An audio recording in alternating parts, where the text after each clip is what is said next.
Comment on passe de tragédie à comédie?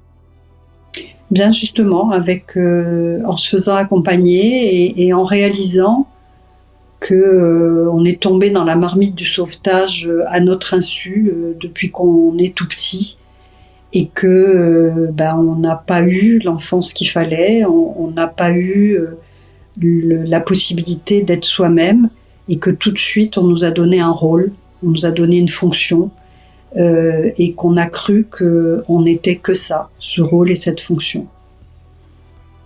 Et à partir de là, on avance, mais je le répète, il y a des gens qui n'ont pas envie d'être autre chose que des sauveurs, et c'est respectable. Et voilà. Mais je répète, de sauveurs compulsifs et pas d'aidants sains. Je parle vraiment de gens qui sont convaincus qu'ils ne sont que ça, quoi.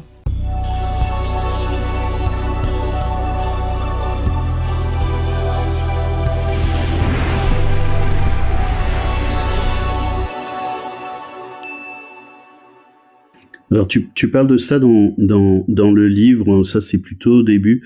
Tu parles de Ferenczi.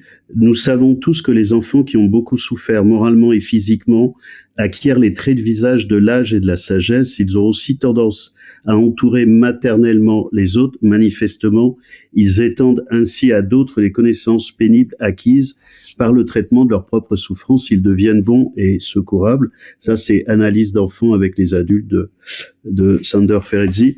Et dans ce que tu mets des profils de la manière dont l'enfant a pu construire ou de ce qu'on a construit de lui déformant, le nourrisson savant, l'enfant doudou, l'enfant béquille, l'enfant paratonnerre, l'enfant symptôme, l'enfant thérapeute, l'enfant soleil, et puis les échecs inéluctables associés à ça.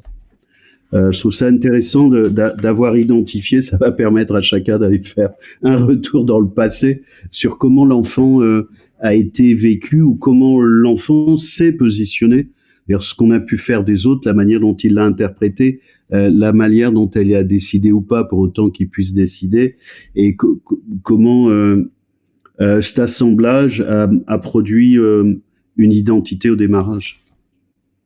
Oui, c'est des enfants qui se sont dévoués pour les autres. Alors, j'allais dire pour ceux qui s'en sont sortis, parce que tu as des enfants qui n'ont pas été pris pour ce qu'ils sont et qui sont même pas devenus sauveurs, qui sont devenus rien du tout, qui sont devenus des dépressifs compulsifs ou des victimes compulsives ou d'un mal-être terrible. Donc, mais pour ceux qui, finalement, dans des familles déficientes, ceux qui sont devenus sauveurs, finalement, ils s'en sortent pas si mal que ça, quoi. Parce qu'ils ont réussi à trouver une fonction qui a été à peu près reconnue. Bien, certes, ce qui est reconnu, c'est pas eux, c'est ce qu'ils font, mais mieux que rien, quoi. Et il y en a beaucoup qui ont même pas eu cette possibilité. Non seulement ils sont rien, mais ils font rien.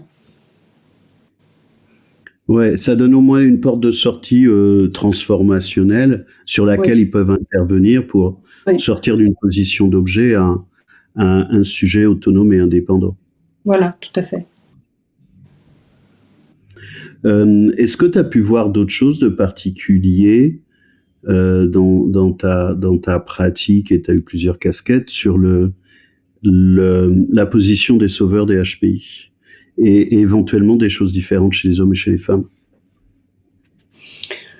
Alors, sur la casquette de sauveurs, les hommes et femmes, je vois pas de différence entre les hommes et les femmes. Enfin, si, c'est vrai que les femmes, depuis qu'on est petite, on nous a fait tomber dans la marmite de il faut aider, il faut secourir, etc. C'est vrai. En revanche, je ne fais pas de différence entre hommes et femmes HPI et sauveurs. C'est vraiment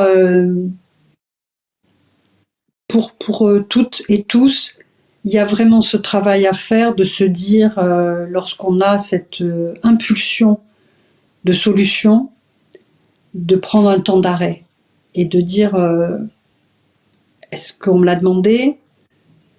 Est-ce que c'est ma place? Est-ce que c'est nécessaire? Est-ce que c'est respectueux? Est-ce que c'est bienveillant? Est-ce que c'est vraiment se questionner? Parce que contrairement à ce qu'on peut penser, tout ce qu'on vient de dire, quelquefois de donner la solution, c'est pas bienveillant du tout. Parce que ça respecte pas le timing de l'autre, ça respecte pas le vrai désir de l'autre, ça respecte pas... Voilà, et il y a des gens qui, comme un sauveur compulsif a la nécessité d'avoir cette identité de sauveur, il y a des victimes qui ont la nécessité d'avoir comme identité victime. Et on ne va pas leur voler leur identité contre leur gré. Donc, aussi bizarre que ça puisse paraître, donner des solutions aux autres n'est pas toujours la bonne réaction. Et ça, c'est difficile à comprendre, surtout pour les HPI. Surtout parce qu'on voit la solution dans les 10 secondes, les 5 secondes. Tout de suite, on se dit, bah tiens. Et puis, bah non. Non, il faut se retenir. Et au bout d'un moment, moi, pour m'en sortir, d'abord, j'ai fait 98 ans de psychanalyse, donc ça aide. Mais pour m'en sortir, comme je le disais tout à l'heure, c'était un challenge entre moi et moi. C'était de me dire, tiens, comment tu vas faire pour trouver la question la plus ouverte possible et la plus respectueuse possible pour vérifier si tu dois faire ou non. Et sincèrement, 9 fois sur 10, on n'avait pas besoin de moi. On ne voulait pas la solution. Ben, tu te la gardes. C'est un problème pour beaucoup de thérapeutes, de psy, HPI ou des métiers de l'accompagnement. On voit la solution et dit on va pas perdre de temps, on va pas s'emmerder, voilà, je te donne la solution. Sauf que c'est pas ça le job. Oui, c'est un combat. Hein. Oui, et c'est pour ça, hein, je reviens sur ce que tu disais tout à l'heure en supervision, etc. Et le nombre de thérapeutes ou de coachs ou de psy, qui n'ont pas réfléchi à pourquoi je suis dans ces métiers de service. Pourquoi je fais ça? Qu'est-ce que j'attends? C'est pour ça aussi qu'il faut se faire payer. C'est important de se faire payer. Parce que là, il y a un troc. Il y a, ok, tu vas m'aider, mais je te paye pour ça. Tandis que les sauveurs compulsifs, l'autre ne paye rien. Hein. La dette est là, définitive, éternelle, irremboursable. C'est ça. Et il n'y a pas de solution que de faire avec ça. Qu'est-ce que tu vois du sevrage? Je prends volontairement le terme de sevrage de quelqu'un qui a abandonné ce que tu as fait toi aussi, qui a pu transformer son identité de sauveur ou de sauveuse et donc basculer dans une nouvelle homéostasie, une nouvelle identité et être en paix parce que les repères sont pas les mêmes. Ben c'est d'avoir toutes ces prises de conscience dont tu parlais tout à l'heure, c'est se faire accompagner, c'est avoir énormément de tendresse d'abord pour soi, en se disant ben, j'ai pas été une méchante personne à vouloir sauver, voilà, j'ai fait ce que je pensais savoir faire et je pensais que c'était le mieux, et ben, je vais utiliser tous mes dons de sauveuse ou de sauveur pour moi-même. Et je vais vraiment en profiter. Et je raconte une histoire qui m'est arrivée, où je pars en vacances avec un couple d'amis et leur jeune fille, Vanessa, qui avait 16 ans. On part à l'étranger, et le lendemain, un ami, Paul, le chirurgien, devait nous rejoindre. Et là, on arrive dans ce pays et une fois les bagages mis dans l'hôtel, la jeune fille se plaint de douleurs terribles au ventre, se roule par terre en hurlant. Enfin, c'est la catastrophe intégrale. On amène aux urgences, ils pensent que c'est une crise de colique néphrétique. Enfin bref. Et là, on appelle cet ami Paul et l'interne qui est là, en plus c'était un dimanche, l'interne qui est là lui donne 2-3 infos, mais c'est pas clair. Enfin bon, et tout ce que le copain chirurgien renommé trouve à dire, c'est bon, a priori, ça peut attendre demain matin. J'arrive par le premier avion, ce qui était prévu d'ailleurs. Et donc le lendemain matin, il arrive, il débarque de l'aéroport, il vient immédiatement à l'hôpital avec ses valises, etc. Il se précipite sur Vanessa, il l'examine. Et puis, bien sûr, l'interne qui était là était ravi parce qu'il était vraiment perdu dans l'histoire. Et là, Paul dit, c'est une occlusion intestinale, il faut l'opérer en urgence, mais on a 3 heures devant nous, donc c'est bon. Donc moi, je lui dis, t'inquiète, je prends tes valises, je l'emmène à l'hôtel, je m'occupe de tout. Il dit, ah non, non, non. Moi, hier soir, j'ai fait la bamboula avec des amis, je me suis couchée à pas d'heure. Ce matin, j'ai pas mangé. L'opération risque de durer 5-6 heures, donc il faut que j'ai mangé, il faut que je me sois reposée. Donc je rentre à l'hôtel, je fais une petite sieste, je mange et je reviens. Et on est tous restés sidérés. Et puis après, on s'est dit, mais quelle lucidité, quoi. Je m'occupe de moi, et si je veux être performant, je mange, je dors, et je reviens. Et nous, on se disait, il faut qu'il opère dans les 10 secondes, tout le monde aux abris, on fait tout pour qu'il puisse opérer tout de suite. Et lui, non, non, non, non. J'ai du temps devant moi, voilà.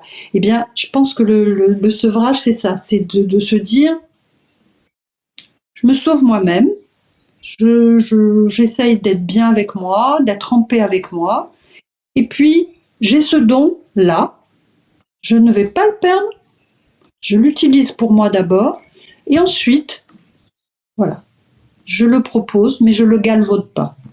Je le propose, si on en veut, on en dispose, si on n'en veut pas, je le garde. Et peut-être aussi dans la nouvelle posture, il n'y a plus de compulsion. Oui. Qui peut couper avec le réel et avec l'observation. La compulsion elle renvoie dans une forme d'auto-hypnose, ce qui serait un bon signe d'ailleurs, de ne plus avoir ça. Oui, oui. C'est vraiment voilà, de laisser les choses faire et d'être à disposition, mais que si on en a envie en plus, et que si ça nous semble nécessaire. Et, enfin, c'est vraiment se respecter soi, et par conséquent, on va respecter les autres, quoi. Ouais, c'est un bon signe. Et puis tout le travail, c'est de se rendre compte qu'on a une identité et que notre panoplie était qu'une panoplie. C'était pas nous. C'était la panoplie de Superwoman ou de Superman, mais c'est pas nous. C'est une panoplie qu'on nous a collée et qu'on s'est collé de force parce que c'était notre survie. Ok, on enlève la panoplie et on se rend compte que derrière, il y a une vraie personne, qu'il n'y a pas rien, que c'est du solide, qu'il y a une structure, il y a une colonne vertébrale. C'est ok. Et c'est une découverte de soi et de son identité, et c'est beau. Et qu'il y avait un enjeu transactionnel, mais il faut avoir déposé la panoplie pour ça. C'est l'uniforme qui nous portait. Ah oui, c'est ça. Quand on se rend compte que c'est l'uniforme qui nous porte et que c'est pas nous qui portons l'uniforme, ben on a fait déjà un gros boulot, quoi. Puis on a allégé la vie. Oui. Est-ce que tu aurais d'autres choses à rajouter sur la stratégie du sauveur? Là, j'ai fait le tour de tous mes petits papiers que j'avais retenus pour discuter avec toi, puis faire le lien entre les deux livres, hein, des choses qui seraient importantes pour les... et je trouve qu'on a abordé beaucoup de choses. Pardon, je finis pas, mais j'aime pas ça. Mais pour les atypies qui sont extrêmement bien, fortement, très beaucoup concernés par le sujet. Oui, je pense que c'est le lien avec ce que je viens de dire, c'est-à-dire qu'ils réalisent qu'ils sont autre chose que des sauveurs, qui sont autre chose que des trouveurs de solutions, qui sont autre chose que des HPI, et que HPI c'est aussi un uniforme, et que derrière tout ça, il y a des vrais êtres humains qui ont des particularités, des singularités, mais que l'important c'est d'arriver à être en paix avec soi, d'être en légèreté avec soi, d'être en harmonie avec soi, et pas de faire. Et que on va continuer à faire, bien sûr. Mais faire ne nous détermine pas.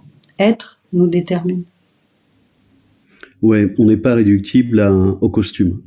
Non. Et dans ce cas-là, c'est un enfermement, le costume. C'est quelle liberté on a par rapport au costume. Oui, oui. Et on peut prendre plein de costumes différents à partir du moment où on est. Eh bien, on fait ce qu'on veut, quoi, comme on veut, ou on fait pas si on n'a pas envie de faire. Enfin, c'est vraiment, voilà, que ça nous. Sinon, c'est un faux self. C'est pas nous-mêmes. Et ça nous enferme parce qu'on croit qu'il n'y a qu'en faisant qu'on va être repéré, il n'y a qu'en faisant qu'on va avoir une identité, il n'y a qu'en faisant qu'on va être remarqué, qu'on va être aimé, qu'on va être... Non, c'est en étant. Et puis après, on fait ce qu'on veut, comme on veut, et c'est autre chose, quoi. C'est un vrai piège pour les atypiques, là, ce que tu viens de dire, c'est-à-dire que beaucoup d'atypiques, y compris sur la question de la douance, ils pensent que c'est un livrable. C'est-à-dire que puisqu'ils ne font pas des choses qui correspondent à ce qu'on dit de ce que serait un surdoué, ça c'est le livrable, vu à la télé, ils sont pas concernés. Alors que la douance, atypique en tout cas, c'est un processus, c'est un état d'être, c'est un système d'exploitation, c'est un mode de fonctionnement différent. Et le problème, c'est que quand ce processus n'est pas couplé à un livrable, les gens pensent que ça n'existe pas, ça n'a pas de valeur. Et dans le monde ordinaire, c'est le livrable qui compte, c'est le vu à la télé. Donc c'est le faire. Et il y a un vrai conflit identitaire, en tout cas pour HPI, à penser que comme il n'a pas produit, comme il n'a pas des diplômes, comme il n'a pas des étoiles, comme il n'a pas des galons, comme il n'est pas reconnu selon les sphères dans lesquelles il est allé, donc il n'est pas concerné, tout en ignorant la partie essentielle, le livrable. Mais comme le livrable produit pas quelque chose, ben s'il produit des doutes, il produit des questionnements, il produit des conflits intérieurs, et c'est un vrai sujet, ce conflit entre le processus et le livrable, quand on est dans un monde qui ne reconnaît que le livrable plus que le processus, et où le travail, comme tu fais ou comme je peux faire ou d'autres professionnels, c'est de travailler sur le processus et pas sur le livrable. Et de bien dissocier les deux, et ça pose la question de la valeur. Oui. Oui, puis ça pose la question de qui on est, qui est la question, quoi. Qui est la question. Et d'ailleurs, quand on demande aux gens qui y sont, ils répondent ce qu'ils font. Ils disent, je suis plombier, je suis épicier, je suis mère de famille, je suis... mais qui je suis, c'est autre chose. Ça pose la question de l'identité. Il y a des cultures où le terme d'identité n'existe pas, par exemple, sur la planète.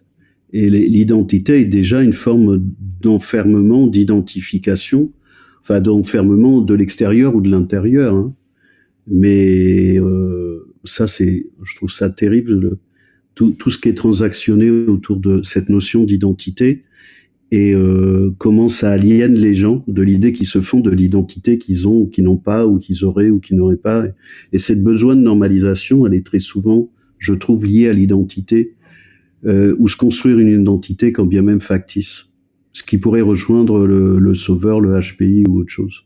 Oui, oui, c'est vrai. J'ai fait le tour de tout ce que je voulais te demander, des ponts entre les deux.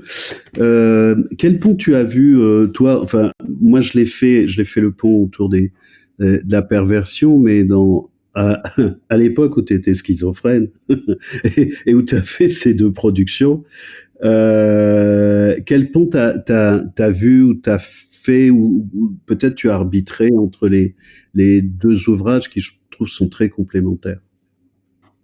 Bien que effectivement, je crois pas que les sauveurs puissent se contenter de thérapie comportementale. C'est-à-dire, il y a qu'à plus aider, il y a qu'à plus faire, il y a qu'à plus faire comme ça, mais il y a qu'à faire autrement.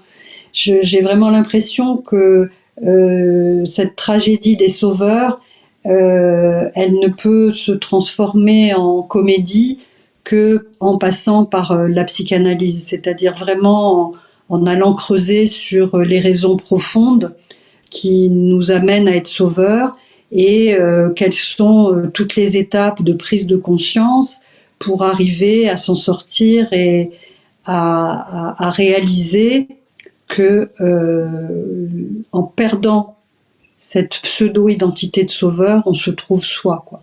Et ça, il faut aller creuser. Hein. Il faut aller creuser dans l'inconscient, il faut aller creuser dans l'enfance, parce que on peut pas s'attaquer à une fausse identité simplement en donnant des recettes de cuisine. Ça va pas le faire. Ils le savent, les sauveurs, hein, qu'à chaque fois qu'ils commencent un duo, ça se termine en duel. Ils le savent qu'à chaque fois, ils vont se prendre des coups. Mais ils savent pas faire autrement. Donc, leur dire il faut faire autrement, ça va pas les aider. En revanche, c'est mais pourquoi tu fais ça? Pourquoi? Qu'est-ce qui se passe? Qu'est-ce qui vient de tes tripes et qu'est-ce qui est à l'origine de tout ça, quoi? Comment on passe de tragédie à comédie? Bien justement, en se faisant accompagner et en réalisant que on est tombé dans la marmite du sauvetage à notre insu depuis qu'on est tout petit et que on n'a pas eu l'enfance qu'il fallait, on n'a pas eu la possibilité d'être soi-même et que tout de suite on nous a donné un rôle, on nous a donné une fonction et qu'on a cru qu'on n'était que ça, ce rôle et cette fonction. Et à partir de là, on avance, mais je le répète, il y a des gens qui n'ont pas envie d'être autre chose que des sauveurs et c'est respectable. Et voilà. Mais je répète, de sauveurs compulsifs et pas d'aidants sains. Je parle vraiment de gens qui sont convaincus qu'ils ne sont que ça, quoi. Est-ce que le passage de la comédie, c'est en fait prendre conscience que tout ça est une grande comédie, est une grande pièce de théâtre, et qui conduit à mettre de la distance, et donc des espaces de respiration et d'observation, et de voir qu'est-ce qui appartient à quoi, et qu'est-ce que je vais décider de prendre ou pas prendre, en termes de costume, mais en tout cas des espaces de libération et d'autonomisation de la personne dans la deuxième partie. Oui, c'est de passer de quelque chose de terriblement lourd, parce que porter quelqu'un qui va très mal, c'est lourd, c'est épuisant, c'est du 24 heures sur 24. Même si on sait faire, même si c'est notre identité, c'est épuisant quand même. Hein. Donc passer de cette lourdeur à de la légèreté, c'est-à-dire être soi, c'est plus léger que faire un sauvetage en haute mer avec 3 tsunamis, c'est sûr. Ça peut expliquer aussi peut-être la prévalence et la prédisposition des atypiques au burn-out professionnel, burn-out familial, dans cette inconscience, c'est-à-dire d'aller tellement loin que là où les autres ne vont pas, et quand la lumière s'allume, elle est rouge foncé, limite noire, c'est qu'il y a urgence, c'est le SAMU. Il n'y a plus aucune perspective. C'est toute intervention d'urgence. Oui. Ouais. C'est certain que les HPI ont une plus grande propension à vivre la tragédie d'être sauveur et la tragédie d'être épuisé par les sauvetages. Et le burn-out, bien évidemment, leur pend au bout du nez très fréquemment. Et ça donne une explication à un certain burn-out ou de la manière dont on peut y aller, l'imprévisibilité, et comme même quand on est dans le mur, on continue toujours à avancer parce qu'on croit qu'il y a de la ressource, mais en fait il n'y a plus de barrette sur le voyant, il n'y a plus rien, il n'y a plus de barre. Ouais. On est complètement épuisé et là aussi c'est une tragédie, bien sûr. Et c'est le corps qui va parler, comme on en a parlé Qu'est-ce que tu voudrais rajouter à notre entretien sur ces 2 derniers livres que je voyais vraiment ensemble? Et vraiment, je reviens à l'explication du début que tu as donnée, que je savais pas, et c'est comme ça que je l'ai vu. C'est incroyable. Mais bon. Oui, bah écoute, merci beaucoup de l'avoir perçu comme ça et d'avoir eu cette intuition de ce que c'était. Non, ce que je voudrais dire, c'est que vraiment, c'est une passion d'écrire sur ces différents thèmes et que c'est très émouvant d'avoir des retours. C'est vraiment émouvant. Je vois le dernier livre, là, Bienvenue en thérapie, j'ai des retours. On ne sait pas, nous, quand on écrit, comment c'est reçu et l'impact que ça a. On n'a aucune idée, bien sûr. Et donc là, d'entendre des gens me dire mais je savais pas que c'était ça la psychanalyse, ben, ça me réconcilie avec la psychanalyse, puis alors ces énigmes, c'est trop bien. Et puis la tragédie des sauveurs, de recevoir des messages ou des mails de gens qui me disent mais c'est tellement moi, mais c'est incroyable, mais je comprends, mais ça m'aide, ah mais c'est génial, je vais pouvoir accepter de changer sans culpabilité. Je me dis bah c'est gagné quoi, c'est vraiment gagné. Ah oui, oui, tu as fait un beau travail. Tu veux nous parler un peu du prochain? Ou pas Oui, encore? ben, non, non, je peux en parler. Ce qui est très émouvant, c'est que ce matin, j'ai eu un entretien avec ma future éditrice. Donc, ça va paraître aux éditions Guîtres et Daniel. Pour le moment, le titre, c'est La déconstruction des hommes, une fausse bonne idée. Voilà, j'explique qu'il y a un courant en ce moment qui prône il faut déconstruire les hommes, déconstruire le patriarcat, déconstruire la virilité, déconstruire la masculinité. Et mon propos, c'est de dire on peut comprendre que les femmes aient ce projet, se disent depuis des centaines d'années où on se bat pour être entendu, pour être l'égal des hommes, où on se bat pour qu'on arrête de nous violer, de nous harceler sexuellement, de nous empêcher d'avoir des postes à haute responsabilité. Enfin, ben, ça fonctionne tellement peu, on avance tellement doucement que peut-être l'idée, ben, c'est de déconstruire les hommes. Ma thèse, c'est de dire que ça paraît être une bonne idée, sauf que c'est une fausse bonne idée parce que un homme qui viole, qui refuse l'égalité, qui assassine, qui refuse d'obtempérer, qui fait des guerres, qui se bat, qui méprise, qui humilie, qui diffame, c'est pas un homme. Donc on va pas déconstruire quelque chose qui n'est pas construit. On ne déconstruit pas ce qui n'est pas construit. En revanche, je prône la construction des hommes. C'est-à-dire tous ces hommes-là qui sont, à mon avis, à terre et qui ne sont pas des hommes construits, ben, comment ça se passe la construction d'un homme? Et là, d'un point de vue psychanalytique, eh bien, ça passe par des rites initiatiques.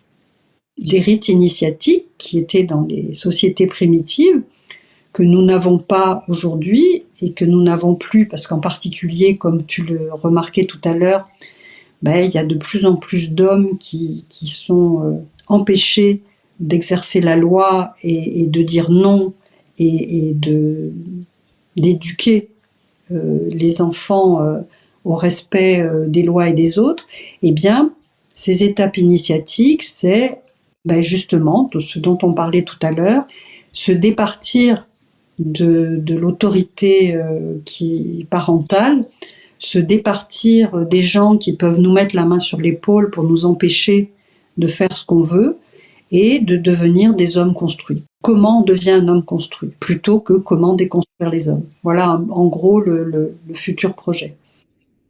Ça me plaît beaucoup ton futur projet parce que je pense que d'abord c'est bien que ce soit une femme qui le fasse. Évidemment que c'est une urgence et moi j'en ai échangé avec des féministes qui me disent on se tire des balles dans le pied. Et comme tu le dis légitimement, ça se comprend, ce mouvement. Mais il faut bien savoir qu'il y a un système d'autodestruction au détriment des femmes, comme je l'ai dit tout à l'heure, et au détriment des enfants. Que, comme je dis parfois, il y a aussi des poissons volants, mais ça caractérise pas l'espèce. Donc il y a des hommes qui se comportent mal, mais ça ne caractérise pas l'espèce. Et il y a tout autant des femmes qui se comportent mal, et ça ne caractérise pas l'espèce. Parce que c'est ce que vont dire les hommes, hein, ce que tu as dit un peu tout à l'heure. Quand je sais plus qui, son père lui disait... les femmes, c'est tout pourri, il l'a pas dit comme ça, je ramasse. Il y a quand même beaucoup d'hommes qui pensent ça, hein, très objectivement. Et puis il y a des cas qui illustrent très bien le sujet. Donc soit on continue à faire une guerre qui n'a pas de sens, c'est-à-dire que c'est pas parce que des hommes ou des femmes se comportent mal qu'il faut assassiner tous les hommes et toutes les femmes. C'est extrêmement grossier parce qu'à l'arrivée, c'est les enfants qui en font les frais. C'est-à-dire que ceux dont on va parler, les hommes et les femmes, étaient des enfants. Qu'est-ce qui s'est passé à l'enfance pour que des hommes se comportent comme ça? Donc forcément, ça retombe sur les parents. C'est trop facile d'allumer les parents, mais quand même, ça pose bien une question éducationnelle, mais ça pose aussi une question de société. C'est-à-dire que alors là, après, je reprends ma casquette de thérapeute de Palo Alto ou post-structuraliste ou post-constructionniste. Quelle est la responsabilité sociale et sociétale, ou sur la thérapie narrative aussi, par rapport aux cultures, par rapport à l'éducation, donc par rapport à l'école, donc par rapport à ce qu'il y a à la télé, donc par rapport à ce qu'il y a dans les livres, qui va détruire les familles et les enfants. C'est un beau chantier, et je suis content que ça soit une femme qui s'y colle, parce Oui. que il vaut mieux, hein, évidemment. Oui, et vraiment, voilà, je pense qu'il y a une réflexion à mener sur ce que je vois et sur la difficulté des hommes aujourd'hui qui sont étrangement silencieux. Euh, et, et- et on va mal, quoi. Enfin bon, j'enfonce des portes ouvertes en disant ça, hein, mais on va mal et je pense que les solutions qui émergent là sont pas des bonnes solutions. En revanche, dire aux hommes, vous avez du boulot là pour devenir des hommes construits, et une fois que vous serez construits, c'est évident que vous n'aurez plus du tout envie d'aller pourrir la moitié de l'humanité. Mais il y a du boulot. Il y a du boulot à l'adolescence et à l'âge adulte, avec des étapes initiatiques qu'il faut passer. Mais ça demande du courage, ça demande de la conscience, enfin bref.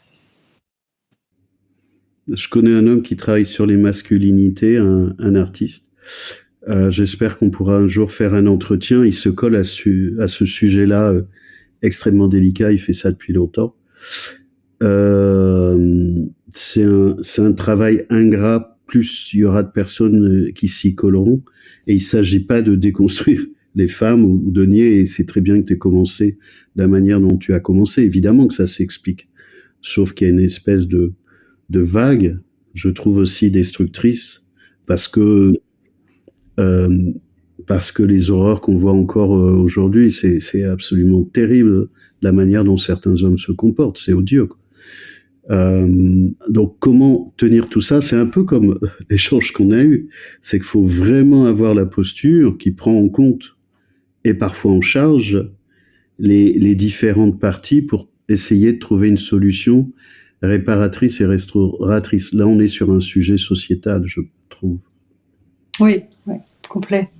Ouais, ouais. Et C'est un beau chantier.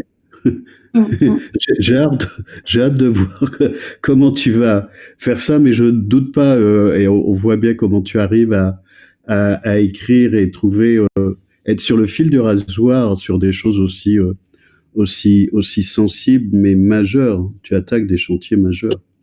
Ouais. Vraiment, c'est une grande tristesse, quoi, de voir que on n'y arrive plus, et alors qu'il n'y a rien de plus magique que la complémentarité et le respect des différences et l'enrichissement de chacun, quoi. Eh ben ça, c'est une belle note d'espoir. Est-ce que tu Oui, voudrais rajouter quelque chose pour notre vraiment, entretien? merci infiniment, parce que tes questions sont toujours très pertinentes et m'obligent à aller fouiller dans mes réflexions et voilà, et à réfléchir sur ce que j'ai pu écrire, dire, et c'est toujours très riche. Merci infiniment. Merci Hélène. On va terminer cette interview, Gaëtan. Voilà, c'était encore un beau voyage et vraiment j'avais hâte de le faire avec Hélène parce qu'elle a toute sa fine plume et son regard et son expérience, puis concernée aussi par le monde des HPI, mais c'est tous ces sujets délicats, évidemment qui parlent à tout le monde, mais avec des focus particuliers pour les atypiques. Ça, c'est un peu mon job, d'aller là-dessus. Donc voilà pour ce nouvel interview. Quoi vous dire d'autre? J'ai déjà expliqué un peu mes dernières activités. Si vous voulez voir les ping-pong live, pour ceux ou celles qui ne connaissent pas, je fais ça tous les 3-4 mois, ça prend à peu près 1 heure, avec Gaëtan qui est toujours en cabine derrière, et je réponds à toutes les questions que vous me ramenez sur le chat.